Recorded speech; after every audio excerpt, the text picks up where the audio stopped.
Assalamualaikum warahmatullahi wabarakatuh. Kembali lagi di channel YouTube 8 Akuntansi Unikma. Tentunya dengan mata kuliah pengauditan pengelolaan data elektronik.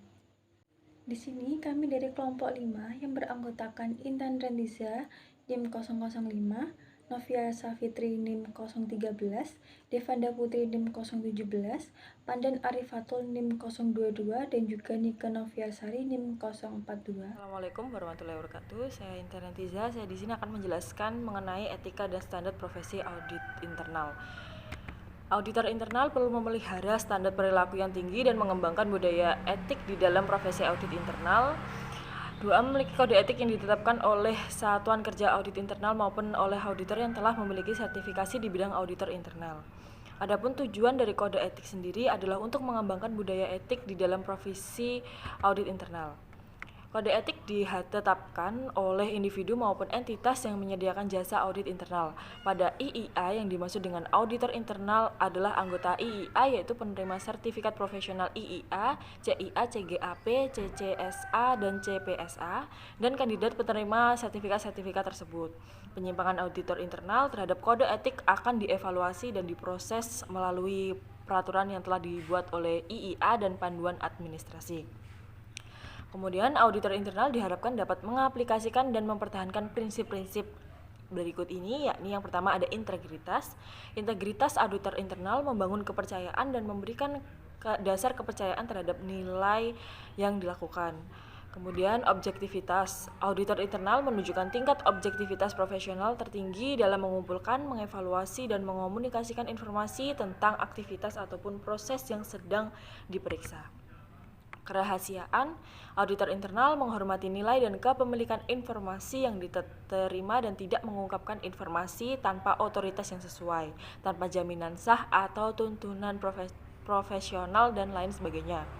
Kemudian yang keempat, kompetensi auditor internal menerapkan pengetahuan, keahlian, dan pengalaman yang diperlukan dalam menjalankan tugas dan tanggung jawabnya pada jasa layanan audit internal. Kemudian aturan pelaksanaan perilaku audit internal ada 4, yakni integritas. Yang pertama, auditor internal harus menjalankan pekerjaan dengan jujur, tekun, dan bertanggung jawab, menaati hukum, dan membuat pengungkapan yang diisyaratkan oleh hukum maupun profesi. Untuk nilai objektivitas, auditor internal harus tidak berpartisipasi dalam beberapa aktivitas atau berhubungan yang dapat mengganggu atau dianggap mengganggu penilaian mereka. Partisipasi ini mencakup aktivitas-aktivitas atau hubungan-hubungan yang bertolak belakang dengan kepentingan organisasi. Kemudian tidak akan menerima apapun yang dapat mengganggu atau dianggap mengganggu keputusan profesionalitas mereka.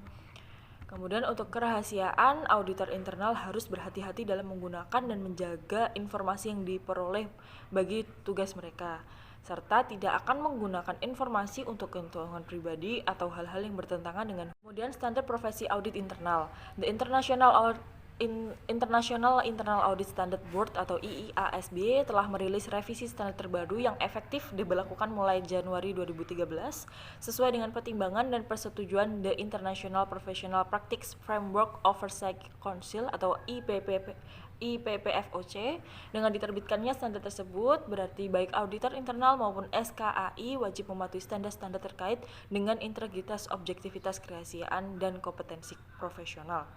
Dokumen standar IIA yang dapat diterapkan oleh auditor internal dikenal dengan Standar Internasional untuk Praktek Profesional Audit Internal atau SIPPAT.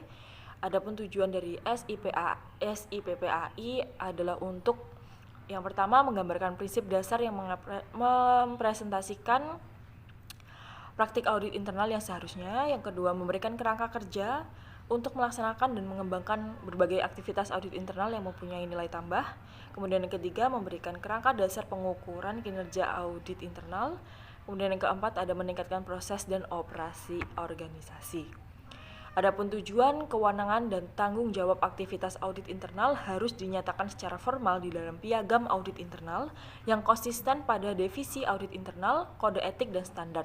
Kepala SKAI secara berkala melakukan review terhadap piagam audit internal dan menyampaikan kepada manajemen senior dan dewan untuk mendapatkan persetujuan. Kemudian, sifat layanan jaminan diberikan kepada organisasi harus didefinisikan dalam piagam audit internal.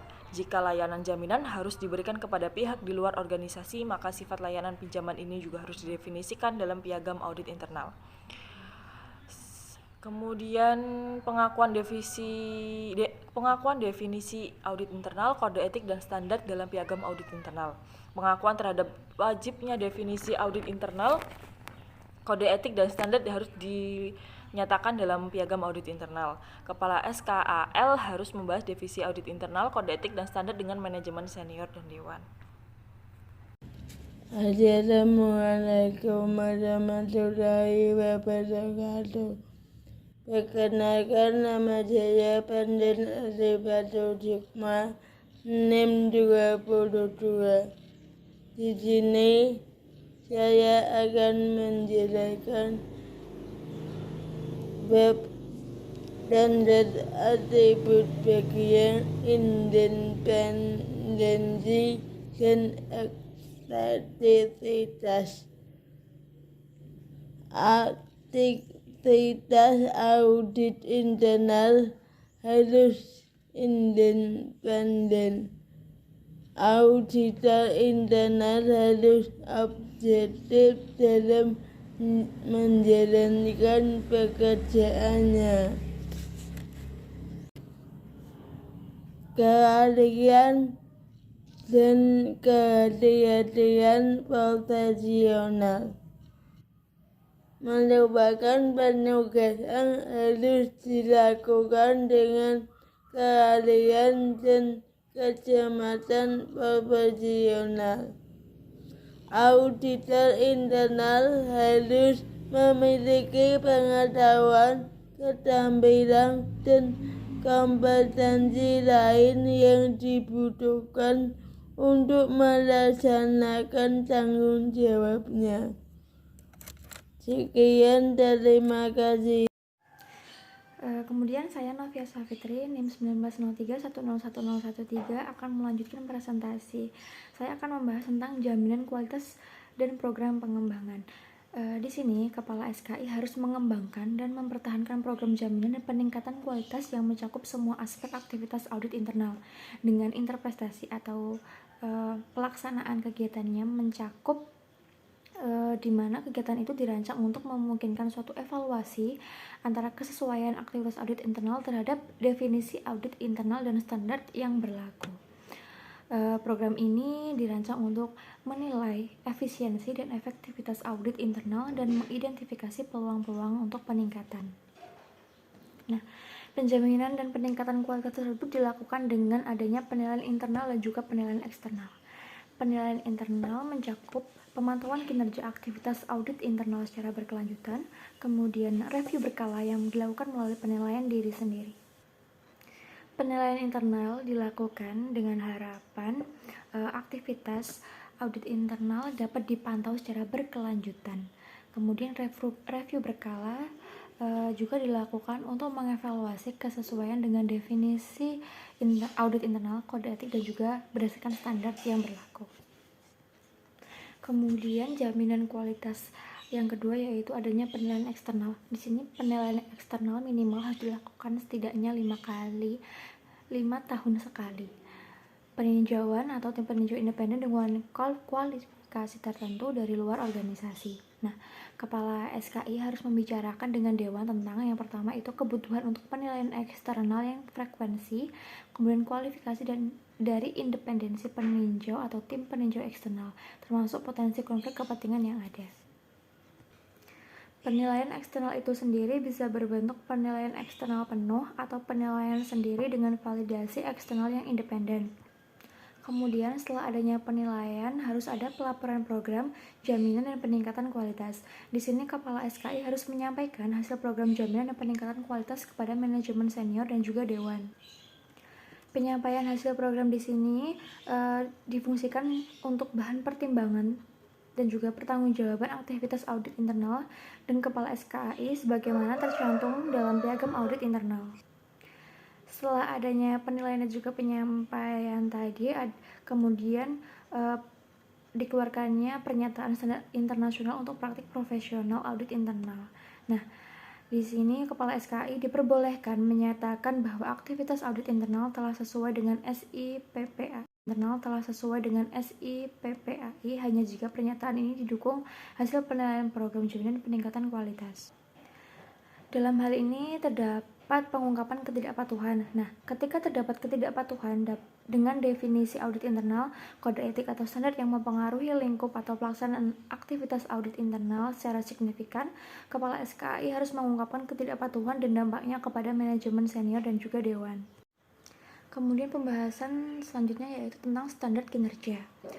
Yang pertama ada pengelolaan fungsi audit internal. Di sini Kepala SKI harus mengatur aktivitas audit internal secara efektif untuk memastikan bahwa aktivitas fungsi audit internal memberi nilai tambah bagi organisasi. Aktivitas audit internal itu sendiri dapat dikelola secara efektif apabila hasil penugasan aktivitas audit internal mencapai tujuan dan tanggung jawab yang ada dalam piagam audit internal. Kemudian aktivitas audit internal sesuai dengan definisi audit internal, kode etik, dan juga standar. Kemudian yang terakhir ada pihak yang merupakan bagian dari aktivitas audit internal menunjukkan kesesuaian dengan kode etik dan juga standar. Nah, untuk melaksanakannya yang pertama ada perencanaan.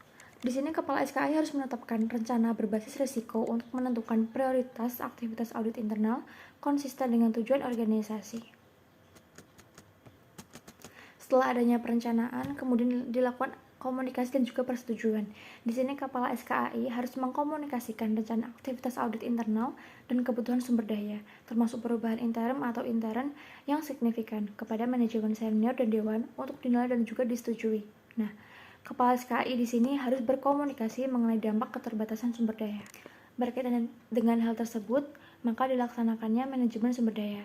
Di sini Kepala SKI harus memastikan bahwa sumber daya audit internal adalah tepat, cukup, dan dapat digunakan secara efektif untuk mencapai rencana yang telah disetujui. Saya Devanda Putra Aridana, NIM 1903-101017. Interpretasi, bentuk dan isi kebijakan dan prosedur tergantung pada ukuran dan struktur aktivitas audit internal serta kompleksitas pekerjaannya. Koordinasi, Kepala SKI harus berbagi informasi dan mengkoordinasikan dengan pihak internal dan eksternal organisasi yang melakukan pekerjaan audit untuk memastikan bahwa lingkup seluruh penugasan tersebut sudah memadai dan meminimalkan duplikasi kegiatan. Pelaporan kepada manajemen senior dan dewan.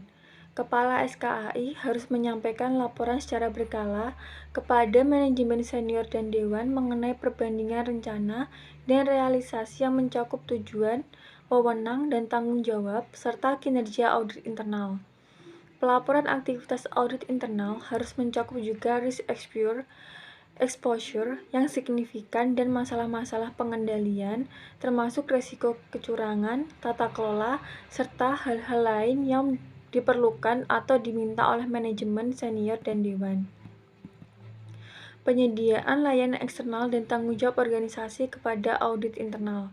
Ketika penyediaan layanan eksternal berfungsi sebagai aktivitas audit internal, penyedia harus membuat organisasi sadar bahwa organisasi memiliki tanggung jawab untuk menjaga kegiatan audit internal yang efektif. Interpretasi tanggung jawab ini ditujukan melalui program jaminan kualitas dan perbaikan yang menilai kesesuaian dengan definisi audit internal, kode etik, dan standar. Lingkup pekerjaan. Aktivitas audit internal harus mengevaluasi dan memberikan kontribusi bagi peningkatan tata kelola, manajemen risiko, dan proses pengendalian dengan menggunakan pendekatan yang sistematis dan disiplin. Tata kelola. Aktivitas audit internal harus mengevaluasi dan membuat rekomendasi yang tepat untuk memperbaiki proses tata kelola dalam pencapaian tujuan-tujuan sebagai berikut. Yang pertama, mempromosikan etika dan nilai-nilai yang pantas dalam organisasi. Yang kedua, memastikan manajemen dan akuntabilitas kinerja organisasi yang efektif. Yang ketiga, mengkomunikasikan informasi risiko dan pengendalian kepada bidang-bidang yang sesuai di dalam organisasi. Yang keempat, mengkoordinasikan kegiatan dan mengkomunikasikan informasi di antara dewan, auditor internal dan eksternal, serta manajemen. Manajemen risiko. Aktivitas audit internal harus mengevaluasi efektivitas dan berkontribusi bagi perbaikan proses manajemen risiko. Interpretasi menentukan apakah proses manajemen risiko telah efektif merupakan hasil keputusan dari penilaian auditor internal bahwa yang pertama, dukungan tujuan organisasi dan menyelaraskan dengan misi organisasi. Yang kedua, risiko signifikan telah didefinisikan dan dinilai. Yang ketiga, respons risiko yang tepat telah dipilih untuk menyelaraskan risiko dengan minat risiko organisasi. Yang keempat, informasi risiko yang relevan diterima dan dikomunikasikan secara tepat waktu di seluruh organisasi sehingga memungkinkan staf, manajemen, dan dewan untuk melaksanakan tanggung jawab mereka. Pelaksanaan penugasan. Auditor internal harus mengidentifikasi, menganalisis, mengevaluasi, dan mendokumentasikan informasi yang memadai untuk mencapai tujuan penugasan. Mengidentifikasi informasi. Auditor internal harus mengidentifikasi informasi yang memadai, dapat diandalkan, relevan, dan juga berguna untuk mencapai tujuan penugasan. Perkenalkan, nama saya Nika Nafesa Rinimpa 2. Di sini saya akan menjelaskan mengenai pelaksanaan penugasan. Auditor internal harus mengidentifikasi, menganalisis, mengevaluasi, dan mendokumentasikan informasi yang memadai untuk mencapai tujuan penugasan. Yang pertama ada mengidentifikasi informasi. Yang kedua, analisis dan evaluasi. Yang ketiga, pendokumentasian informasi. Yang keempat, penugasan supervisi. Selanjutnya ada komunikasi hasil penugasan. Jadi, auditor internal harus mengomunikasikan hasil penugasan. Yang pertama, kriteria untuk mengkomunikasikan hasil. Komunikasi harus mencakup tujuan dan ruang lingkup penugasan serta kesimpulan, rekomendasi, dan rencana tidak lanjut yang sesuai. Yang kedua ada kualitas komunikasi. Komunikasi harus akurat, objektif, jelas, ringkas, konstruktif, lengkap, dan tepat waktu. Yang ketiga, kesalahan dan kelalaian. Keempat, penggunaan dilaksanakan sesuai dengan SIPPAI. Kelima, pengungkapan ketidakpatuhan. Yang keenam ada diseminasi hasil. Ketujuh ada opini keseluruhan. Selanjutnya ada pemantauan tindak lanjut. Kepala SKI harus menyusun dan menjaga sistem untuk memantau tindak lanjut hasil penugasan yang telah dikomunikasikan kepada manajemen. Lalu ada resolusi penerimaan risiko oleh manajemen. Jika kepala SKI menyimpulkan bahwa manajemen telah menerima tingkat risiko yang mungkin menurut kepala SKI tidak dapat diterima oleh organisasi, kepala SKI harus mendiskusikan masalah ini dengan manajemen senior. Jika kepala SKI menyimpulkan bahwa masalah tersebut tidak tercapai resolusi, kepala SKI harus mengomunikasikan hal tersebut kepada dewan. Perkembangan di Indonesia. Di Indonesia, SPAI telah diterbitkan secara bersama-sama oleh profesi audit internal yang terdiri atas IIA Indonesia Chapter, Forum Komunikasi, Satuan Pengawasan Intern BUMN atau BUMD, Yayasan Pendidikan Internal Audit, Dewan Sertifikasi Qualified Internal Auditor, dan Perhimpunan Auditor Internal Indonesia yang dijadikan sebagai pedoman bagi auditor internal dalam melaksanakan kegiatannya. Standar ini mulai berlaku tanggal 1 Januari 2005 dan telah ditetapkan di Jakarta pada 12 Mei 2004. Sekian dari saya, apabila ada salahnya saya mohon maaf. Terima kasih.